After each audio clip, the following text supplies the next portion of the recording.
मित्रों नमस्कार। मैं आचार्य विवेकानंद मिश्र ज्योतिष जीवन के अपने इस चैनल पर आपका बहुत बहुत स्वागत करता हूं। मित्रों, आज हम भयात और भवोग इन दो गणितीय प्रक्रियाओं के बारे में समझेंगे। सर्वप्रथम हम नियम को देख लेते हैं। इससे पूर्व के वीडियो में आपने इष्टकाल के समस्त नियमों को जाना। आज हम भयात और भवोग इस नियम को जानेंगे या इस गणितीय प्रक्रिया को समझेंगे। गत नक्षत्र के घटी पलों को 60 में से घटाने पर जो शेष आवे उसे दो जगह रखना चाहिए तथा एक स्थान पर इष्टकाल को जोड़ देने से भयात और दूसरे स्थान पर जन्म नक्षत्र को जोड़ देने पर भवोग होता है। आपने यह नियम देखा। अब सर्वप्रथम हम जन्म नक्षत्र को समझ लें। यदि इष्टकाल के पल से घटी और पल से जन्म नक्षत्र का घटी पल कम हो तो वह नक्षत्र गत नक्षत्र का हो जाता है और उससे आगे का जो नक्षत्र होता है वह बालक का जन्म नक्षत्र होता है। और यदि इष्टकाल से जन्म नक्षत्र का घटी पल अधिक हो तो वर्तमान नक्षत्र जन्म नक्षत्र कहलाता है और जन्म नक्षत्र के पूर्व का नक्षत्र गत नक्षत्र कहलाता है। तो इस प्रकार हम नक्षत्र को समझ लेंगे और इसी गणितीय प्रक्रिया से आप नक्षत्र का निर्धारण करेंगे कि बालक का जन्म नक्षत्र कौन है। अब हम भयात और भवोग के गणितीय साधन को देख लेते हैं। गत नक्षत्र के घटी पलों को 60 में से घटाने पर यहां गणितीय प्रक्रिया को हम समझ लें। मान लीजिए यह गत नक्षत्र है आपका।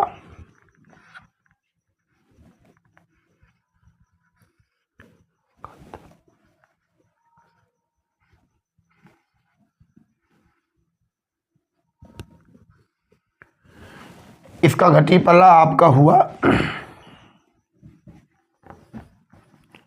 20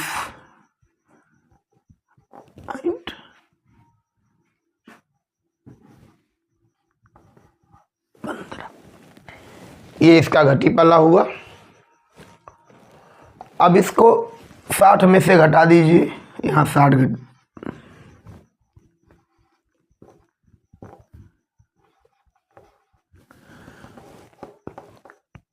जीरो में से 15 जाएगा नहीं। यहाँ से एक उधार ले लेंगे 60 के रूप में, यहाँ उधार आ जाएगा ये। तो फिर उसके बाद 60 में से 15 घटाएंगे, आपका ये 45 बचा।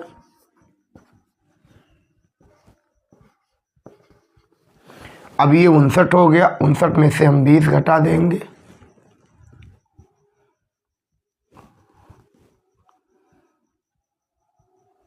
तो ये 39 बचा आपका। जो शेष आवे उससे दो जगह रखना चाहिए। अब इसी अंक को हम दो जगह रखेंगे। ये जो हमारा मूल है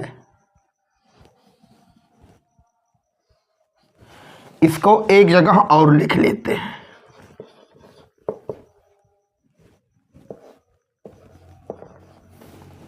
इसको दो जगह रखने चाहिए।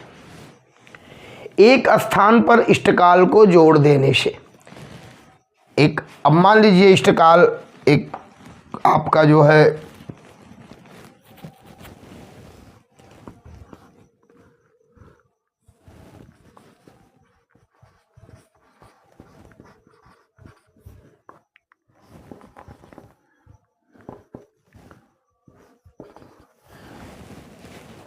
12 घटी 15 कला हुआ। अब इसको इसमें हम जोड़ देंगे, इसमें हम जो है प्लस कर देंगे इस प्रक्रिया में। 45 15 ये हो गया पूरा 60, इसको हम 0 कर देंगे और 9 2 11 और 1 12 के 2 हाथ लगे 1 और 3 1 4। अब यह जो है भयात के रूप में हमें प्राप्त हुआ।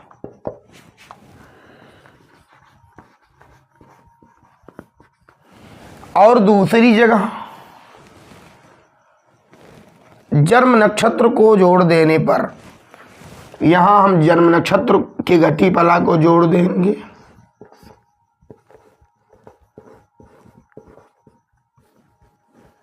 थोड़ा सा जो है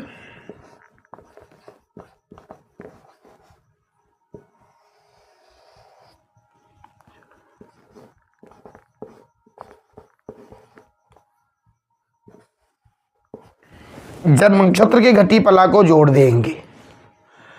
अब मान लीजिए जन्म नक्षत्र का आपका घटी पला जो है 25.20 हुआ।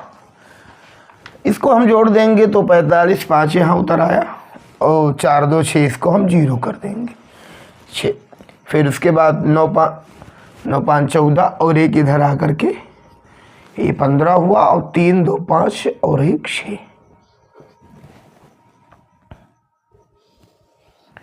ये आपका भवोग हुआ।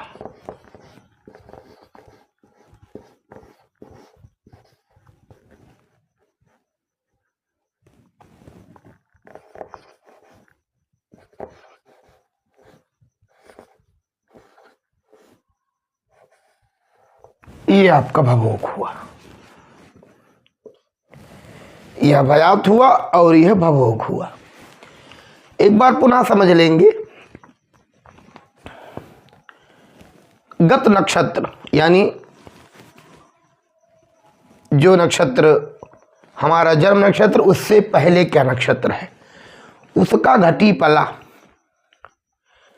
उस 60 में से हम उसको घटा दिए, ये हमारा प्राप्त हुआ 39 कला 45 विकला। और फिर उसके बाद जो है इष्टकाल को हमने इसमें जोड़ दिया तो ये हमारा भयात बन गया।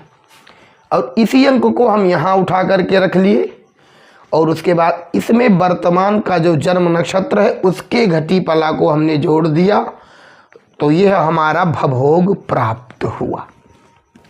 ठीक है।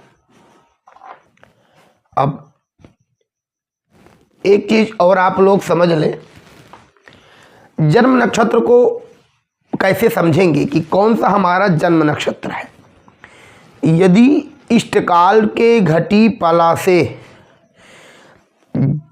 वर्तमान नक्षत्र का घटी पला कम हो, उसकी घटी पला से उस नक्षत्र का घटी पला कम हो तो वह नक्षत्र गत नक्षत्र कहलाता है और उससे आगे आने वाला नक्षत्र जन्म नक्षत्र कहलाता है। और यदि इष्टकाल से जन्म नक्षत्र का घटी पला अधिक हो तो वही वर्तमान का नक्षत्र जो है जन्म नक्षत्र कहलाएगा और उससे पहले का जो नक्षत्र आ चुका है वह गत नक्षत्र कहलाएगा। इस तरीके से आप नक्षत्र को जो है निकाल लेंगे कि बालक का वास्तविक रूप में कौन सा जन्म नक्षत्र है। इष्टकाल के घटी पला से यदि जन्म नक्षत्र यदि वर्तमान नक्षत्र का घटी पला कम हो तो वह गत नक्षत्र के रूप में माना जाएगा और उससे आगे का जो नक्षत्र होगा वह जन्म नक्षत्र माना जाएगा। यही प्रक्रिया यदि इष्टकाल से जन्म नक्षत्र का घटी पला अधिक हो तो वही नक्षत्र जन्म नक्षत्र कहलाता है और उससे पूर्व का जो नक्षत्र बीता हुआ है वह गत नक्षत्र कहलाता है। इसी तरह से हम ये जो है सारी गणितीय प्रक्रिया को जान लें जाना आपने। हमारे जो विद्यार्थी गण हैं वो इस नियम को अपने नोट्स में स्थान दें, इसको नोट कर लें। आप इसका स्क्रीनशॉट ले सकते हैं। यह भी हमारे जन्म कुंडली को सीखने का एक महत्वपूर्ण गणितीय प्रक्रिया है। कहीं ना कहीं हर एक प्रक्रियाएं जन्म कुंडली से जुड़ी हुई होती हैं। अब अभी आपने सीखा कि इष्टकाल से यदि वर्तमान नक्षत्र का घटी पला इष्टकाल के घटी पला से कम हो तो वह गत नक्षत्र हो जाता है, यानी वह बालक का मूल जन्म नक्षत्र नहीं होता। उससे आगे का जो नक्षत्र होता है वह बालक का जन्म नक्षत्र कहलाता। तो यह भी एक सूक्ष्म जानकारी है। अन्यथा बहुत सारे पंचांगों में अक्सर बालकों के नक्षत्रों का निर्धारण गलत तरीके से होता है। तो इस तरीके से आपने ये चीज़ सीखा। इसीलिए मैं आपसे पहले भी बताता आ रहा हूँ कि हर एक गणितीय प्रक्रिया बहुत ही महत्वपूर्ण स्थान रखती है अपना। अब विषय उबाऊ होने के कारण लोग इसे ना भी पसंद करें, लेकिन कहीं ना कहीं इनका महत्व तो है ही है। महत्व तो नहीं घट जाता, बशर्ते देने वाली की जो अपनी धारणा होती है उसी अनुरूप। आज के वीडियो में हमने इतना सीखा।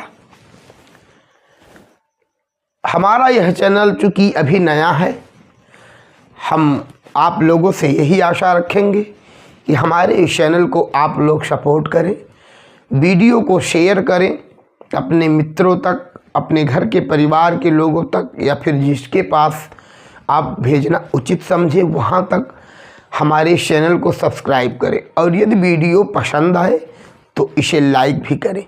बहुत बहुत धन्यवाद।